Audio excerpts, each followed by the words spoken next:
Blackstone Publishing presents The Weekend Wedding Assistant, a novel, by Rachel Gladstone. This book is read by Erica Sullivan. This book is dedicated to my mother, Ruth Gladstone, writer, poet, and self-appointed sage. You taught me the power and beauty of the English language, and to believe that I could do anything I set my mind to. I miss you mightily every day. Chapter 1. I'm in the wrong life, and I don't know how I got here. I blame the whole thing on his bucket list. That damn list. He was obsessed with it, to tell you the truth, and ticking things off of it was something he lived for. And died for. That's right. My fiancé, Aaron DeMinthe, kicked the bucket doing something on his bucket list. Granted, it was a big item, I'll give him that. But why he had to tick this particular thing off his list right before our wedding is something I'll never understand.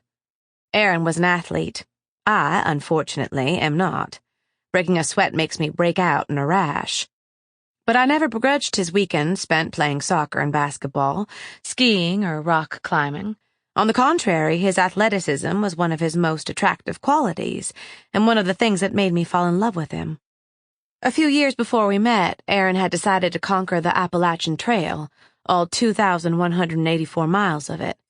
Beginning in Georgia and ending in Maine, the Appalachian Trail rambles across the eastern seaboard of the United States like a wilderness river of never-ending hills and valleys, mountains and meadows. And seeing as how the darn thing stretches from here to eternity, most people choose to hike the trail in sections, which is just what Aaron did. Thousands of people have devoted themselves to conquering the AT, as it's commonly known, which is something I simply could not understand. This devotion smacked of cult-like behavior, if you ask me. But cult or not, I had to respect Aaron's pact with the infernal trail, and the fact that he'd vowed to complete the entire journey before we got married. He figured that he'd never get around to finishing it once we tied the knot, especially in light of the fact that I hated hiking. But I think it was a rite of passage for him. A coming-of-age kind of thing. Honestly, that's just my best guess. We never discussed it in any depth, and now that he's dead, I'll never know.